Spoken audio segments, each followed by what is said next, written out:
first show that we're beginning with is so interesting because it is not the typical animal that people would expect, like the elephants, the dogs, the cats, the lions, the tigers. It's actually a marine animal, and you can probably tell by the back of my screen what it is. It's a shark. And not just a shark, sharks. So I know nothing about sharks, but my guest does. So with no further ado, I'm going to introduce him. He's going to put on his camera. You're going to meet Jim Abernethy. I hope I pronounced his name correctly. And we're going to have a really, really great in-depth talk about sharks, shark conservation, and the work that he does. So Jim, thank you so, so much. It's so lovely to have you with me on my first ever show. How are you doing? I'm doing great, but actually the thank you goes to you because after speaking with you just a little while, I realized that we are of kindred spirits, both doing everything we can to help our fellow Earthlings of all species. Absolutely, yeah. We are kindred spirits indeed.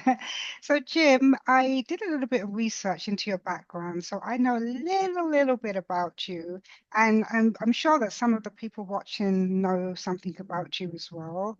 But for anybody that doesn't or that would like to know more, can you tell me, first of all, your background? You can go as far back as you want, from childhood right through.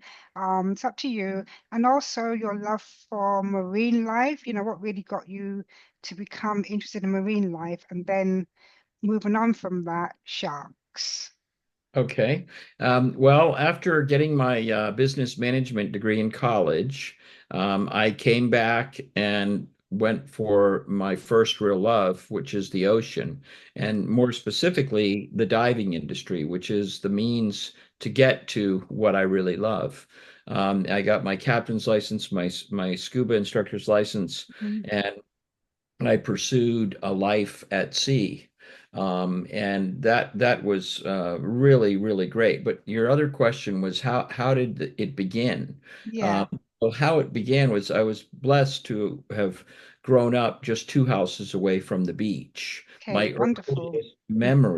My earliest memory is sitting on a towel. I'm guessing around age 4 with my parents on the beach, and suddenly the sand started moving, and a little baby turtle crawled out and Ooh, ran down to amazing. the beach. And I followed it all the way down to the beach, and then was somewhat saddened for a moment as it swam away out of my view.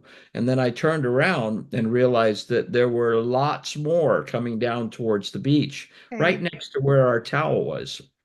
And at that point, I made my parents, or they made me eventually, read books on turtles, and so that's basically how I began. I started scuba diving at an early age, and one of my first memories underwater that was very poignant was that a northern right whale swam up to me underwater and stopped and for a moment we connected, especially when I realized where the eye was because it was so big and I'm just a little kid. But at that Yeah. point I figured, you know what, I want to swim with every whale, I want to meet every turtle species. uh, Yeah. and that's how I started. And After scuba diving for a while, before all the hysteria of sharks being dangerous and Yeah. everything, I swam with sharks, not realizing that, they're dangerous. So when Jaws and all these other movies came out portraying them as mindless man-eating monsters, I knew right away that this is not true. And In the diving community, I started shark diving as one of the first operators in Florida. Hmm. And it became very popular, and we wound up with quite a few boats. And then eventually I wound up, well, I should say in the 80s, I started hearing about massive numbers of sharks dying for shark fin soup. All But in right. the 90s, I actually saw pictures and video of it. And I realized at that point that my purpose on the planet was to save sharks. Yeah. So I made a list because that's how I was raised of everything that I thought I might be able to do. Yes. Though at the time it was a big list, but now that I've accomplished all of them, um, I feel much, much better. But and I know without question that my efforts to save sharks has because of my passion has inspired many, many others Yeah. to follow in my footsteps. And now sharks are more protected now than they ever have been in the history of our planet. And So that's that's thanks basically to how I you. started. Wonderful. And I think I love the transition from childhood with the hatchlings, you know. It was a very int gentle introduction into your calling. Yeah, because that would have piqued your interest and started that kind of love. And I'm glad the universe chose those for you, you know, to begin with. And Mhm. then your encounter with the whale. I'm looking at your screen at the back of you, and I'm seeing that that's obviously you, correct? Yes, that is me with a shark that I made friends with in 2001. Mm-hmm. So this is t 24 years of a long-term shark relationship. In the course of shark diving in around 2000 and well 1997 actually, I decided that I needed to get better media, get better pictures, better cinematography, Yeah. so that I can protect these animals better. And because of that, I also needed to spend more time in the water and less time getting ready or getting unready. So I Yes. moved from day boats to the liveaboard because the liveaboard you work until you're exhausted and then you just go to sleep, eat a meal, go to sleep, wake back up, your gear's still there, so you spend a lot more time in the water than you do on these day boats. Yeah. So in 97, I purchased a liveaboard dive boat with the hopes that there were other people that wanted to spend a lot of time with sharks. Sharks. And boy, were there. And I moved from land to sea basically 25 days a month. And Right. I've been running these back-to-back shark trips with a few interruptions, one for my father's health when I was taking care of him, and another one when I last year I had both of my knees replaced, so I took some time off Yeah. surgery. But for the most part, I've been able to follow my dreams and work really hard at playing exactly where I want to. And in checking off the list of things I needed to do to be able to protect sharks, Yeah. one of them you wouldn't believe, but one of them was fear of talking in public. And, But you had a and fear of talking in public. oh yeah, big I, fear. I find Yeah. that's very common actually. When I speak to people and I do the radio show Animal Craze, I find that the guests beforehand they're like, "Oh, I don't really like talking in public. You know, I'm not really good at this." But once they start, they don't stop. You know, they have Like so everybody. much to say. Yeah. Everybody's afraid of it. But the other things on my list was to become a extremely talented photographer, cinematographer, because if you make a film, it plays forever, rather than Mm, having to re-go through this every time you that's meet true. somebody else. So eventually I wound up at National Geographic and making lots of films in many different languages, which I don't perpetuate sharks as mindless man-eating monsters because that is so far from the truth. Um, the reason I chose sharks as my main animal to protect Yes. is because of their importance to the environment, as well as this is clearly the biggest misconception of any animal on planet Earth. I Yeah. mean, humans are more afraid of sharks than any other animal. And the reason for that is because they are most frequently portrayed as mindless man-eating monsters. And the truth is just the opposite, as you can tell from this picture behind me with my friend Emma, a 15-foot tiger shark that that follows me around like a puppy dog. Big. She's massive, isn't she?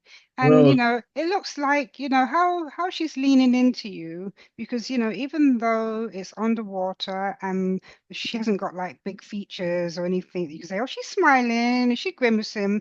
But what I can see just from looking at this is that there's a connection because she's leaning into you and she's allowing you to touch the top of to rub her. her head, right? Yeah.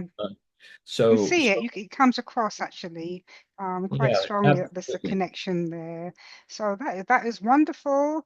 You've covered a lot. You've covered the first two questions very much in depth. I probably will skip back to the National Geographic work and things like that because I know that you've also won some Emmys for the work that you've done. I would like us to touch on that. But before we do, when I was doing my research, one of the things is I know you do the scuba diving in the Bahamas. Mhm. So you actually travel to the Bahamas for like a season to do this, or are you permanently based there? How does it work? I am based in Palm Beach County, Florida, which Right. is just 56 miles from the Bahamas. So Okay. I depart and return to Florida on all my trips. Great. um, Great. because of the needs of the business. We need delicious food. You have to have great food in case the For weather's you or the sharks? uh, both, For actually. both. You Yeah. can get much better of both in Yeah. Florida. So Um, and it's important to have great food for both. Uh, yeah. that's why we come back to and depart from Florida on every single Right. I was trip. wondering about that. Two of the places I discovered are the best locations worldwide for a species of sharks. One is Tiger Beach, which has an abundance of large tiger sharks. Strangely, they're mostly pregnant females. Um, and in the shark world, the female is roughly 25 to 30% bigger than the male. Okay. So, and if you like sharks, most people like bigger sharks. So in this one area, we have at Tiger Beach, we have the tiger shark, the bull shark, and the great hammerhead. The great hammerhead grows to 7 meters, 21 feet, the same length as the white shark. And in addition, we also have the oceanic white tip. So, in my pursuit to try to represent sharks in a favorable light, the Yeah. truth, true nature, I targeted what is known as the most dangerous sharks. Because if you can depict them truthfully and then show that people are with them every day, Yeah. then you really don't have to fight with the rest of them or come back. So Yeah. fortunately, I grew up in an area that has an abundance of really large predatory sharks. Um, but when I moved from land in 1997, I had no idea that along this journey that I would discover something that most people don't believe is possible, and that is that sharks respond favorably to love and affection. And now, although I love sharks, I don't know that a shark can feel that. I do believe that all animals have the ability to look into your soul, land and sea, and tell what type of person you are.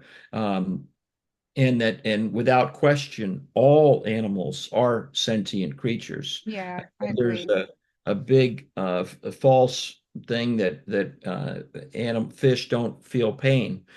Well, no, that just means they can't scream. Yeah. But all animals feel pain and feel all the emotions that we as humans feel as Yeah. well. Yeah. Um, and in 2001, while trying to help a shark that only had one eye, I that swam in with a hook through its head, I thought, oh my gosh, to me, these sharks are my dogs. And your dog comes home with a hook through his head, you're going to get that hook out pretty Yeah. quick. Yeah. And I thought, how can I do this? And I thought, well, why don't we try the same way you would with like making friends with a strange dog, or a dog that is considered to be dangerous. Hmm. And I did this, and by giving the dog love and affection by rubbing the shark's head, and very quickly the shark realized, wow, that actually felt good, and That's came out interesting. repeatedly. And within 2 hours, while I'm Yeah, rubbing the head of the shark, like you see me doing here with Emma, yeah, I was able to let the shark swim all the way up to my face so I could see the hook and get the hook out while I'm rubbing its head.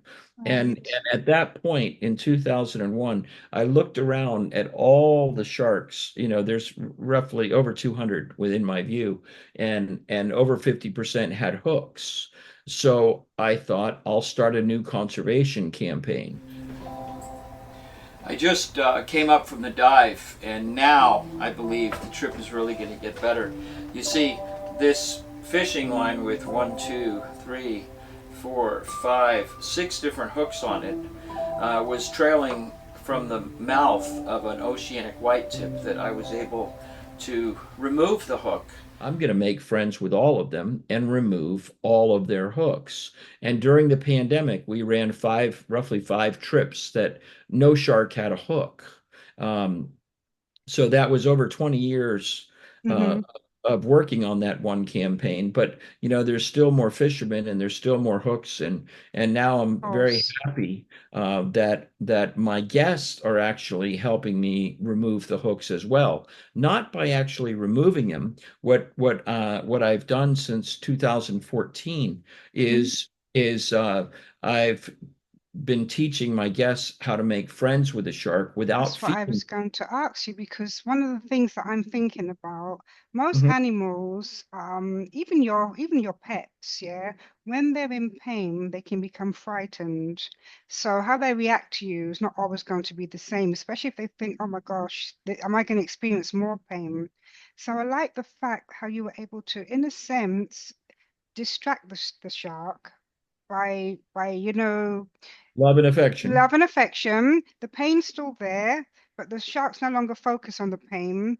The shark's now focusing on, oh, I'm getting some love and affection here, and probably might not even be aware, you know. You know, sometimes the dentist, when you go to the dentist and the dentist is having a chat with you like children and has a conversation and he's like, oh, what's going on today? And da da da da da. Next thing you know, boop, the tooth out, and you're like, oh, that's that it? And they're like, yeah, because your mind was so kind of relaxed and distracted that you weren't even thinking. If you said, well, I'm going to pull this out right now, brace yourself, you're going to be. Yeah, And I wouldn't think work. if you swim up to a shark, a shark that's accustomed to people, you just swim up to it and grab at it.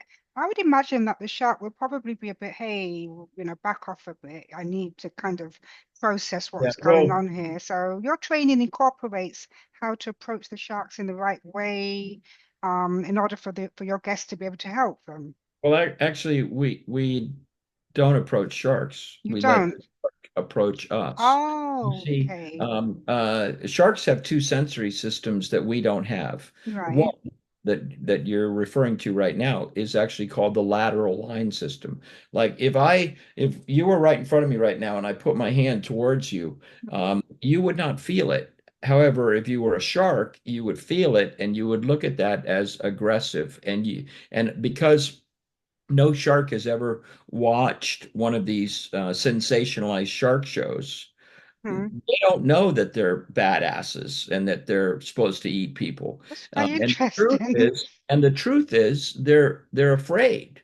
Yeah. Almost everyone that's ever been in the water has been with a shark. They just didn't see it because as soon as the shark saw the human, they left. They're afraid. And so this misconception is so wrong. Probably the biggest misconception of any Yeah. animal on the planet. And if you were to look at the statistics of shark, what I call shark mistakes, what the rest of the world calls shark attacks, it's Yeah. not actually an attack, it's a mistake. And the proof is that predators, when they attack something, it's to consume it. And the majority of the time, it's to consume it, unless they're training their young. But if and afterwards they eat it. Well, with humans, they bite and release, and that's Mhm. because we're not on the food chain. They don't eat us. We don't taste good. Mhm. And to them, while it's true that some humans might bite a phone, they're going to spit it out because it would be a mistake to try to eat it. And that's the same thing that happens with sharks. Yeah, I mean, if we have time, I'd like to talk about the few shark attacks, because I know it's just the same with dogs. When a dog attacks a person, there's always a reason behind it, and I think it's important for us to kind of like have those kind of discussions as well, Hmm. because sharks do, as you say, have the wrong reputation, mainly because of the movies, the film Jaws back in the day, and they've even got more. They've got one at the moment set in Paris where there's a shark that's swimming, around Paris. I think it's a science fiction movie, and it's a killer shark. Of course, it has to be a killer shark. They're Could all never be a killer friend. sharks. Could never be a friendly shark, and everybody's, fighting for their life to get away from the shark, and so Right. forth. So what you said is so interesting that sharks don't actually find us that attractive or interesting in any case. I mean, they say it's like, oh my God, another human. Well, I'm gone. Unless it's Well, you, of course. when people come on the boat, they Mhm. get over an hour's briefing on how to be with a large abundance of predatory sharks. And one of the main things, the briefing is basically split apart into two groups. Half of it is how not to look like what they're looking for. Okay, so Important. yeah, very important. Like all Mm, predators, land and sea, chase prey. If you run, they will chase you. yeah, that's They'll bite you. correct. And Yeah. that's our normal instinct because we think that there's something. Where the truth of the matter is, the best thing you can do if you see a shark in the water is to stand your ground or move towards it. If you move towards it, it's going to be afraid and it's going to swim away. It's much better if you're in the ocean to have a mask on so you can actually look at what's going on. But you would never want to rush away because it doesn't matter. You don't run from bears because they No. chase you. Well, you don't run from sharks either. Yeah. It's an And then, instinctual thing it's yeah, just like an instinctual drive. Is that what you would and call then it? the other thing that you want to do is avoid going in the water wherever there is a fisherman. And the reason for that is because of how, in order to properly understand this, I need to change your perspective back so that you're a shark. So imagine if you're a shark. Yeah. You have two things that you need to do. Reproduce, that doesn't affect us, and spend less energy Hmm. than it takes to get to the next meal. Now, Right. in most places in the world, wherever you go close to the ocean, there's a fisherman. It's a pier, a bridge, whatever it is, there's a fisherman. Yeah, And fishermen usually use some type of bait, which they is do. food, and they put that fish in the water. Now, if you put fish in the water, if you think about it, how much fish there is in the water, a shark swims around smelling the scent of fish all the time. And because of it, they swim very slowly because 99% of the time the fish is already gone by the time they get to the source of the scent. However, if a fisherman catches a fish, now that fish struggling for its life, um, is emits an electrical stimulus, the other sensory system that I didn't talk about with that sharks have and we don't. Yeah. And that electrical signature, as well as the vibration from struggling, those two sensory systems are alerted, and what it means is immediate food. In order to be successful, all they need to do is beat all the other predators to the source. So they come in at full speed.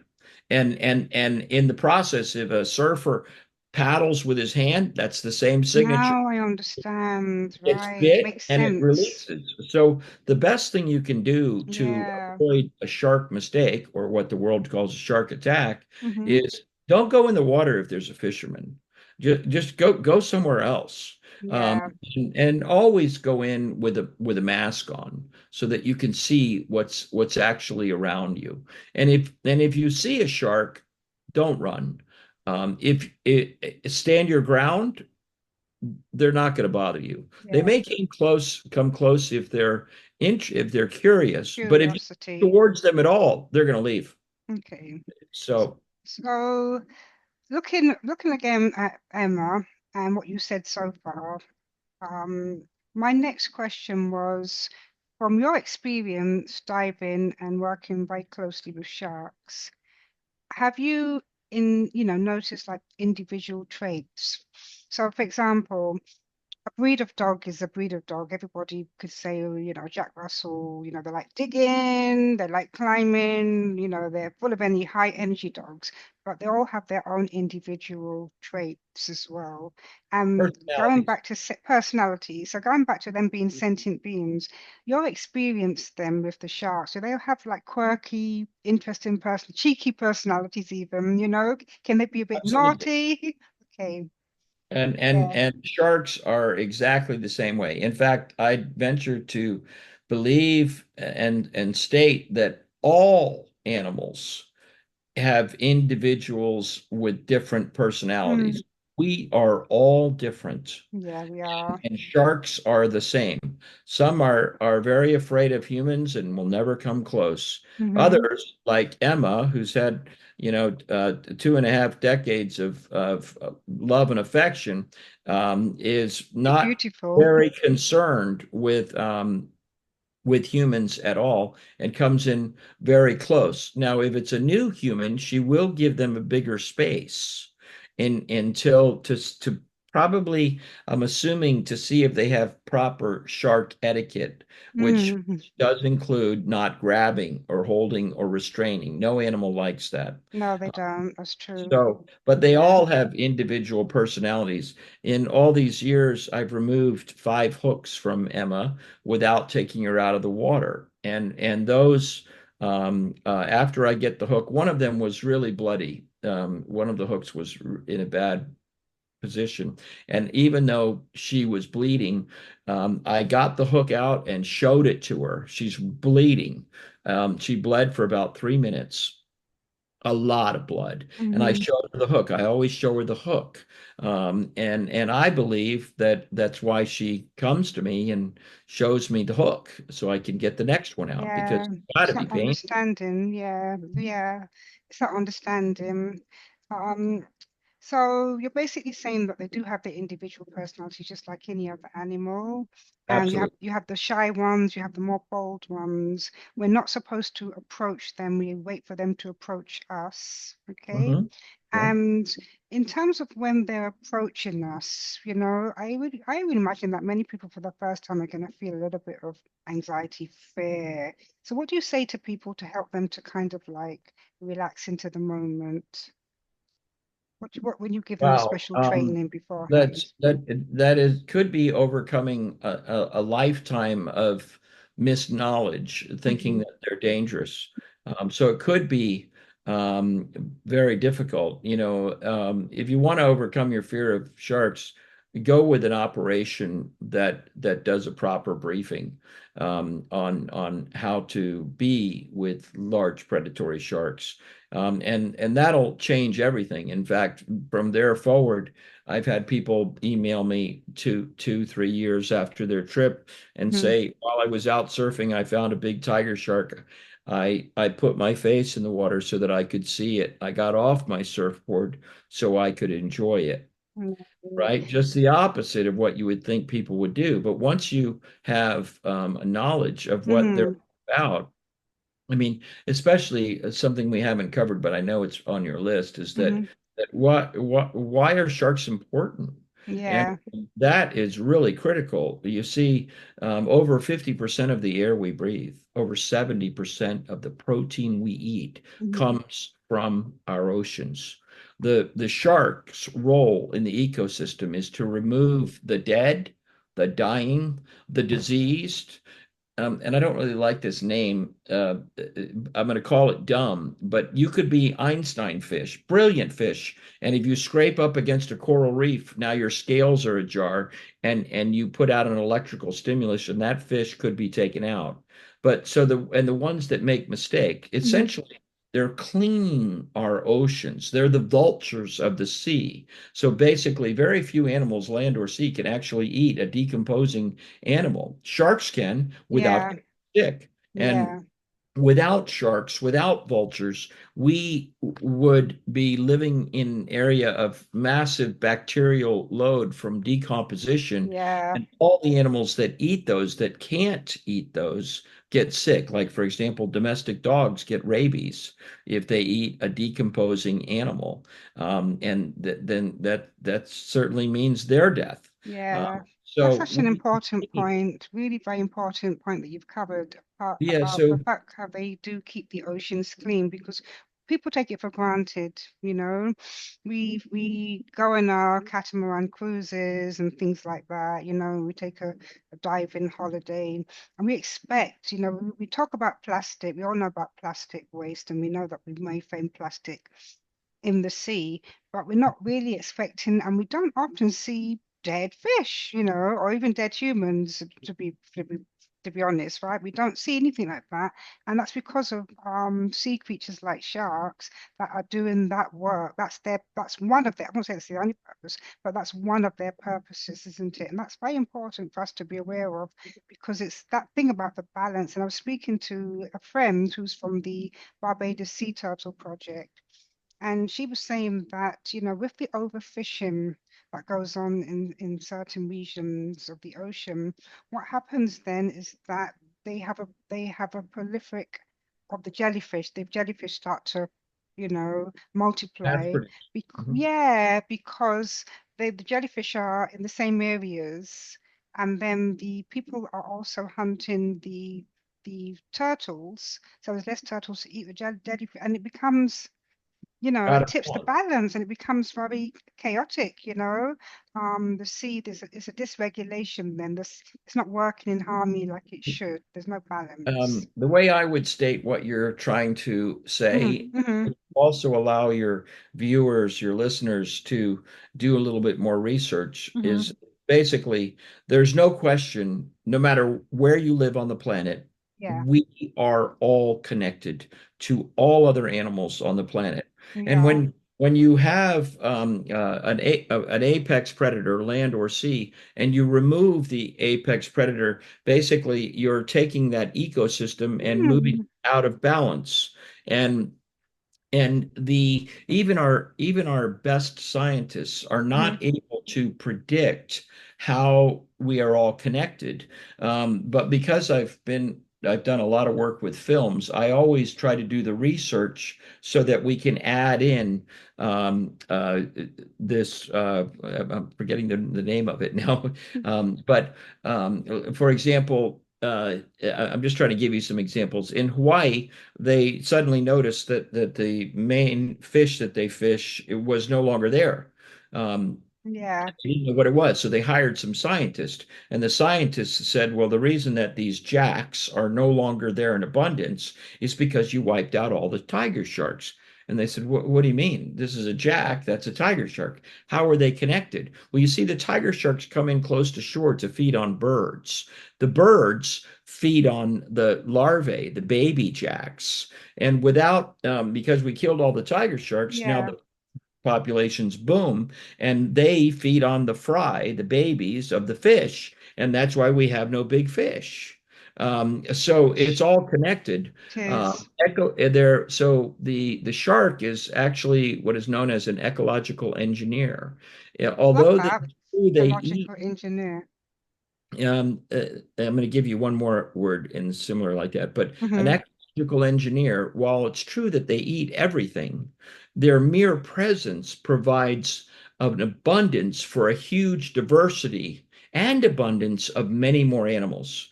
So when you take out the apex predator, then you're putting things out of balance.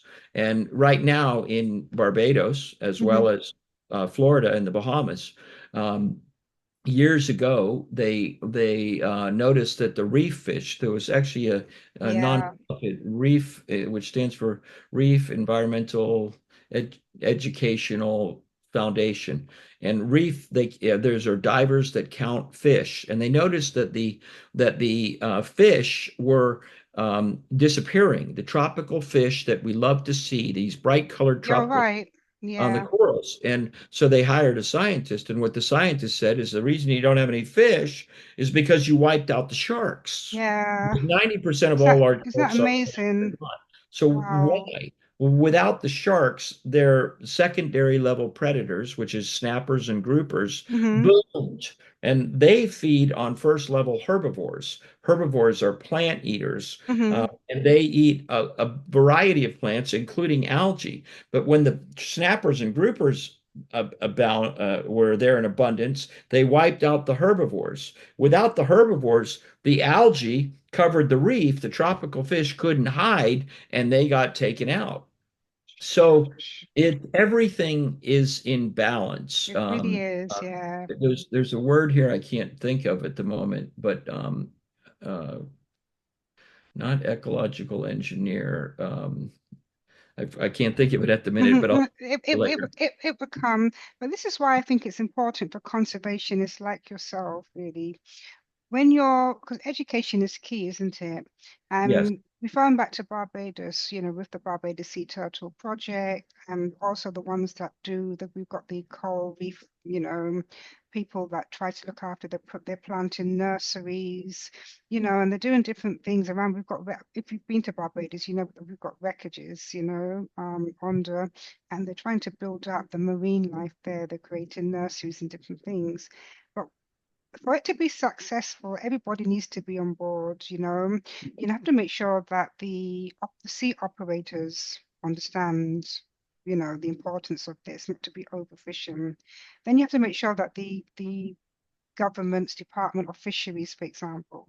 So it requires everybody. This is why I'm glad that you're such a good speaker, because you have to be able to communicate to these people why it's important, because people say, well, we don't want sharks in our water, we don't want this, they can go somewhere else. But actually, when you break it down the way that you have, people then begin to understand, okay, then we do need them, and this is why. So I'm glad that you've talked about that, and maybe some of the persons that are watching will be able to actually kind of like speak to, especially if they're involved at the beginning stages of conservation and marine conservation, they will be able to kind of get some ideas and pointers that, okay, yeah, it's not just about protecting in the ocean, it's actually about speaking, talking to the right people, getting legislation and policies in place, to make sure that it And active, works. yes, and And active. activists, yeah, you need Yeah, activists. we need to Oh, speak for our fellow Earthlings, or they'll be gone. yeah. So we've talked about sharks having personalities, what to do if you see a shark, and so forth. Earlier on, you talked about National Geographic and work that you've done there. My research has told me that you've also either been on Animal Planet or collaborated with them and the BBC Wildlife and Discovery Channel. So what was your main objective? What did you hope to be able to change and make a difference by doing these collaborations?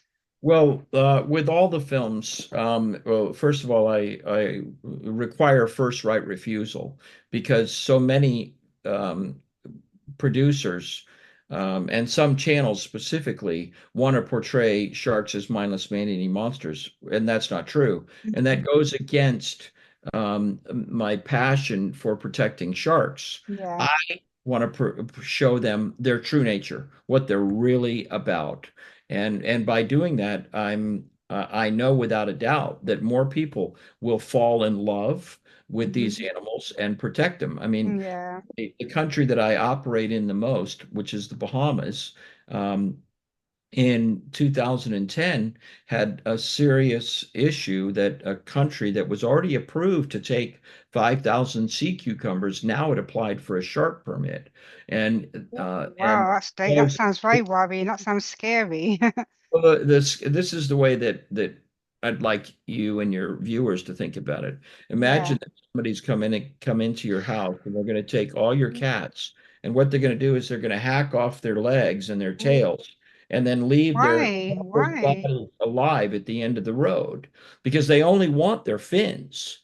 And Gosh. so I Deary me. spearheaded that campaign to get sharks protected in the Bahamas successfully, and in July Congratulations. of 2011, sharks are protected in all of the Bahamas. So Oh, that's awesome. don't ever underestimate what one individual can do, Yeah, especially if they're passionately driven, because they yeah, inspire others, and soon their team gets big. There were many people that helped with that campaign, but we yeah. were successful, and they're still protected there today. I think what would have made a difference as well, Jim, is the fact that because you were able to educate persons on sharks, being sentient and Mhm. not really what people think they are, because otherwise, if the fins, taking the fins and that, they may feel justified. They could be thinking, well, these are dangerous predators, so therefore we're actually doing people, we're looking out for public safety. But Mhm. now, actually, beyond just the ecological aspect, it's actually a tourist attraction. It actually can, be like an educational thing for people, to develop a love for sharks, and also understand why they matter. So they can also, walk in your path, should I say, swim in your path to kind of like continue with the activism and so forth. And again, with the Bahamas, with a lot of tropical places, tourism is very, very important. So if you can turn what you have in your environment into an asset, a safe asset, because obviously it has to be done correctly. We don't want people coming in and the sharks are frightened and it's creating more problems, which happens with the sea turtles sometimes here in Barbados. A lot of education is still needed because tourists come, they want to feed them everything, you know what I mean, and touch them and things like that. You have to be constantly Yeah. saying, just try to leave them alone. Just, you can watch at a distance. If they come up to you, fine, but don't overdo it. So I'm really glad that you've had some success there with the Bahamian government. Well, And, I the applaud your Bahamas, Bahamian government for thank actually you. listening to you. That's really great. Um, the sharks in the Bahamas bring in $120 million a year. Oh, It is one of the biggest tourism drivers in the Bahamas. And wow. my best conservation campaign across the last 4 decades is worth more alive. And all It's animals the are best worth way. more alive. And Yeah. aside from that, I don't really think you can accurately describe the emotions and I don't know how to describe it, but when you connect with a wild animal, spending time with nature is always rewarded in a positive way. And if we could get society to spend more time with nature, I'm sure they would fall in love with it the same as you and I. Yeah. And all would be, oh, I've just remembered that word. That word of talking from the apex predator down Yeah. to the jellyfish is called a trophic cascade. A trophic cascade shows that we're all connected. And even our Uh, best scientists cannot predict how we are all connected until we lose some of them. And yeah. then they see that that's why the reefs are covered in algae or things Yeah. like that. Well, But go I learned ahead. something really fascinating because when I spoke with you off camera, I had mentioned about the Barbados green monkey. Right. And we don't really have a lot of wildlife in Barbados, but we have the green monkey, and they are a tourist attraction.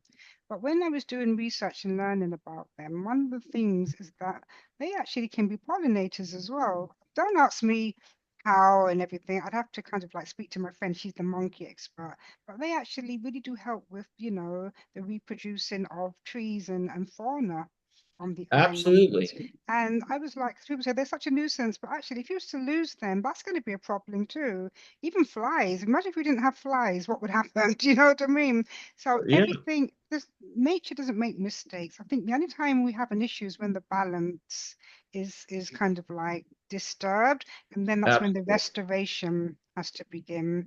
Um, so let's get to something that I know our listeners will be excited about. Okay. And it's this, because I've been telling my mum about it, and I said, he actually does cage free. My mum was like, cage free? What do you mean cage free? Mean people are not protected in a cage so the sharks can come up? Because that's what typically I've seen, big hardback men. going into a cage, and they've got like a bit of fish on a, you know what I mean, on a thingy, and they're pushing it Uh, through and I'm like, what? And the shark swims up and goes, oh, oh, oh," you know what I mean? You think, woo. No, but that's a misconception. It's Yeah. actually, if I was a proper businessman and I was here to make money, which I'm not, Mm-hmm. then I would use a cage because you don't have to be scuba certified to get in a cage. Mm-hmm. But me, I'm working with less than half, a 0.5 of the human population. Not very many of us are scuba certified, so Mm-hmm. it's a much more difficult business. But the truth of the matter is, I grew up with sharks. We didn't have cages, nor do you Yeah. need them But what because about the sharks don't people, eat. Jim? But what about the people? What about if I say I want to come and swim with sharks? Do you have a cage? You No. say no. I say, well, how am I going to make sure that I'm not eaten? What would you say to So me? you're gonna listen to a proper briefing that we give on every single trip, Uh-huh. and knowledge that you would gain from that briefing will help you through the rest of your life. I guarantee every week that the people come on the boat are not the same people that go away at the end of the trip. They are Oh, completely changed. They look at sharks completely different. My yeah. biggest concern on these trips is that they're going to see them so harmless that they may try to hug or kiss them, which that's Yeah. great, and that's not good either. But that is one of my biggest fears because once, it takes 3 minutes of being underwater with sharks before you realize, wow, everything I've learned on TV about them is completely wrong. They don't care that I'm even here. They're ignoring me.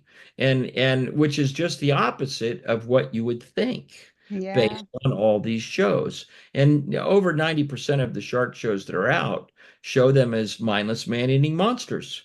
And so that's why people believe that, but it's not true. Jim.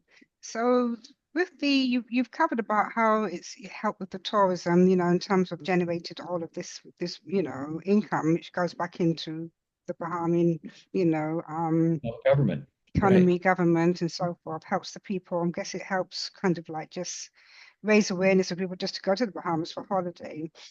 What about the areas of kind of like more research? Have there been more research programs as well that you've been able to help? I think you touched on it Yes, earlier, I've but I've worked with roughly a dozen different shark researchers to hmm gather the information that they need in order to hopefully protect the animals. The problem with sharks is they migrate, so they may be there for the winters in the Bahamas. hmm In the Bahamas we have both transients that migrate and locals that are there year round. Emma is a local; she's there year round. Um, but because they so many of them migrate, if they're as soon as you get into international waters, in other words, just past where you can see in any island nation, yeah, there are international fishing boats from all over the world taking as much as they possibly can. And to the best of my knowledge, there's really only one entity worldwide that is protecting those animals, and that would be Paul Watson, the Paul Watson Foundation. okay, all righty. Well, I'm glad that there's people out there that are, doing all of this work to help the sharks. And I maybe one day you may see me there. I'll come. That'd be great. Yeah. Okay then. So do you actually yourself have any up and coming conservation projects or anything in on the horizon that you're excited about? Well, I'm excited about all conservation Mm-hmm. efforts. This week specifically, we were able to pass laws. Our governor decided that he wanted to sell land from our state parks, which have been protected, and then put in golf courses, Marriott's, pickleball, and we were notified very late in this past week. We had one evening to call everybody and get them rallied around this.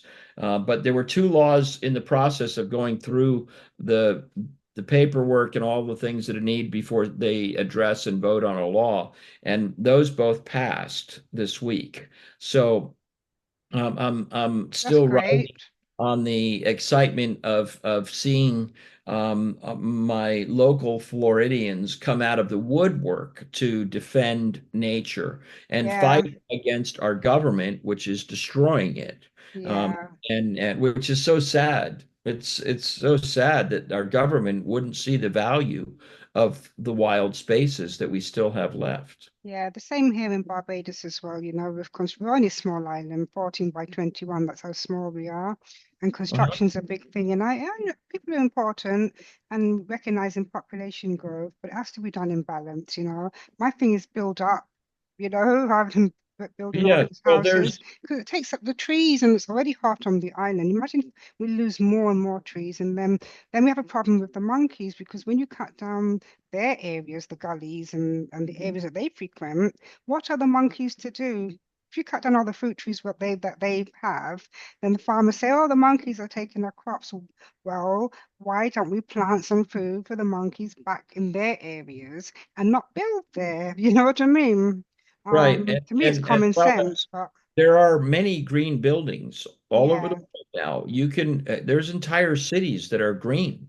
I think one of the best examples is actually in Singapore, Mm, where the buildings have growth on them, mm, all the walls. that's lovely to Look see. at it.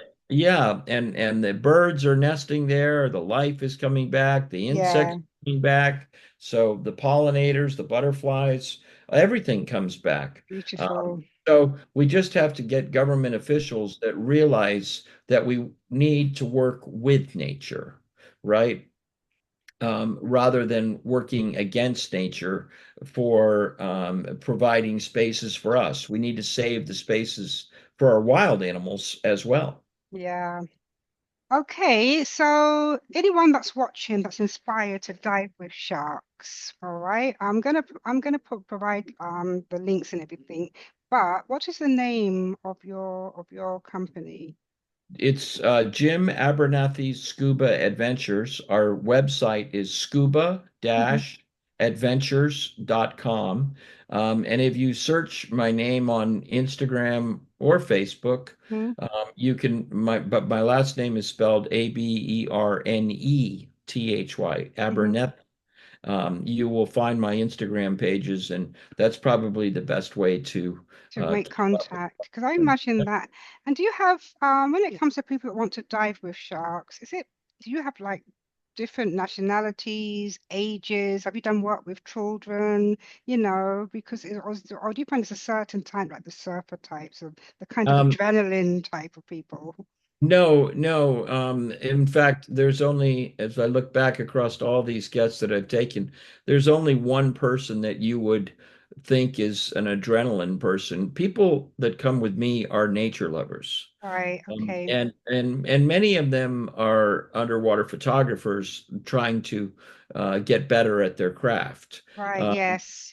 but the majority are just nature lovers. They don't have a camera or anything. They just want to observe, and it's Yeah, from all countries. I mean, I remember when the pandemic hit, that's when I really had time to look and see where everyone comes from. And in those yeah. days, our most popular country was Thailand, and Mm, second was Australia, then Germany, then Spain. So and Brazil. So and United States was seventh on the wow, list, which was okay. strange. So it's Yeah, very different. But now, younger and younger people are getting scuba certified at ages starting at roughly 10. And they're coming on the boat with their parents. So I have one of them visiting me it's this young. week, the conservation kid, Cash Daniels. I met him when he was 7, and I took him on his first shark dive, and he's been to Tiger Beach. Hmm. So it's an amazing, scuba diving is an amazing I wouldn't really call it a sport because nobody wins. Hmm. You- We all win. It's not a competition. It's something that, it's transportation to get to where you want to be. Mhm. That's what scuba diving is. Yeah. It's like I'm having a driving. hot flash, Jim. So Oh, people watching, I'm having a hot flash. okay. I'm of that. Are I'm you of getting that excited age. about going shark diving? Yeah, I think that's what it is as well, you know. Okay. Um, so one of the things as well, as a black woman, I would like to see more of people that look like me getting involved in this type of thing.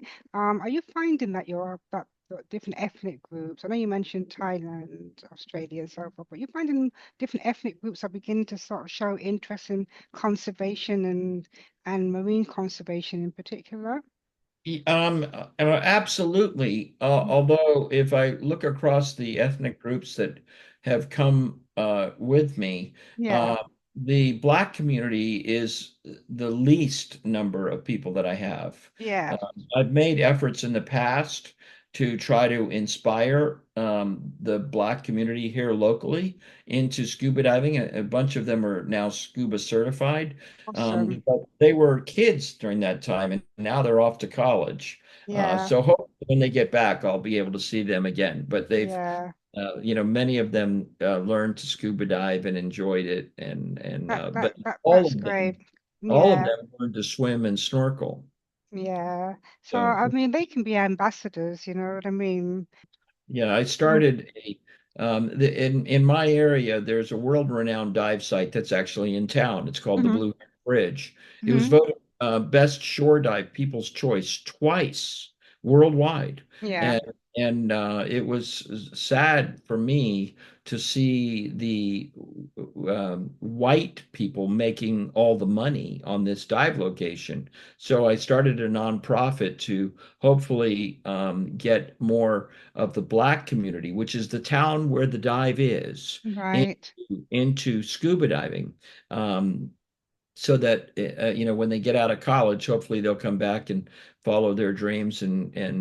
But there's also there's a group of shark scientists that from the Black community Okay. that are doing very well. Although I don't know them very well, Hmm. I know them through a person that makes shirts, T-shirts. But Hmm. there are That's more and great. more people of all ethnic groups learning to scuba dive because it's such an easy sport and Yeah. it allows you to explore the other 80% of the planet. Gosh, the sea is amazing. I mean, I haven't done it for a while, but I used to spend my mornings, I'd go down about 3 days a week, and that's how I would spend my day. I'd walk along the sand and then go in for an early morning. We call it sea bath in Barbados. So Uh-huh. we don't say we're going for a swim, we say we're going for a sea bath. And Okay. sometimes you might even go that far out, but in the morning the water's like silk. It's just very silky. It's very beautiful. It's very clear. You put your hand in, it's just crystal clear. Mhm. It's you have the negative eons coming off the sea as well. It's just cleansing. For me, it's a lovely way to cleanse my aura, my energy, and get me settled for the day. But then when you actually go into the water now, it's just a magical, and I think that we are born in water, aren't we? We're in the womb, we're in water. Absolutely. Most of the planet is covered in water. And something that I'm going to tell you that you don't know about me is my grandfather. He was in the Merchant Navy. He's my step grandfather, and he Uh-huh. died last year. Um, but Sorry to hear that. yeah, thank you. But he really kind of like gave me my love of the ocean, because what he did when I was at school, he used to take me and my grandmother on the ship. Hmm. And it's mainly around the Mediterranean and Europe. But what I learned was about my love for the sea is I realized when I cannot see land, when I reach that point where there's no land and it's just water and sky, and sometimes you can't even tell the difference, that's when I'm most at peace. And I think that is because of the womb. Sometimes, even if you're not consciously aware of it, I think something makes you feel like you're going back in the womb, and it brings such a sense of peace. And you might just get, like a frigate bird or something above. But it's the most peace. I would recommend it to anyone, It, please, if it, you've never done it, even if you don't want to swim, go out on a boat and spend some time at sea. It just gives you such a different kind of peace and silence. Absolutely. Without question, it is my happy place. It really is. So my next thing is definitely to start to venture underwater. And I'm Good. definitely, I know that it's on my bucket list to to come and do the scuba diving. I'm going to really make this happen. You're in a Um, wonderful place to do that. yeah, meet the sharks. So before we just wrap up, what is the takeaways from what we've talked about? What are the main things that you would like people to understand about sharks? If you could leave one lasting impression, um, that challenges the ideas that sharks are scary and so forth. What is it that you would like to? Because there's still going to be, believe you me, there's still going to be people saying, yeah, well, they can say that, but I know, you know what I mean? So what is it, the last thing that you would like people to really understand about these sentient beautiful Sharks. creatures? Sharks are most definitely not the mindless man-eating monsters that the media portrays them to be. They're actually beautiful, sentient creatures that can be enjoyed for endless hours without worry of Hmm. being bitten. Yeah, that's because they're not interested in eating us, one. Mhm. And the Yeah, second, they don't eat us. They don't look at us as prey. yeah, so once we don't bother them and they're used to people, they just meander because they have got this kind of like, unless they're charging for, like you say, predator or something, not predator, Prey. prey, they tend to meander. They're like, I see them as meanderers through the water. They're kind of just like, they're not in Yes. any rush, they're unhurried and unbothered. Right. They don't eat very much. They swim slowly, and unless there's a reason for them to, like a struggling fish on the end of a line, that's a Mhm. reason for them to go fast. But other than that, they're Yeah, very relaxed. It's one, think of it like this. Of all the predators on the planet, this is the only one that's really big that you yeah. can spend time with every single day and not worry about being harmed. Amazing. Because a lion, I mean, even with the lions, people, when they do the safari and things like that, even the lions are used to people, but you can't really dare get off and, oh, I think I'm going to go up to one and take some pictures, the lionesses are just laying back chilled. I think they'd be like, well, cats are funny anyway, about their space and boundaries. You can't do that with them. They're a different kind of thing. But you're saying with sharks, it's a totally, You can do that every single day without worry of anything happening. Look, I've been doing this for over 4 decades. okay. I still And you're got still everything. here. I Yeah, know. absolutely. And Praise I God. take people year round to see sharks, Mm.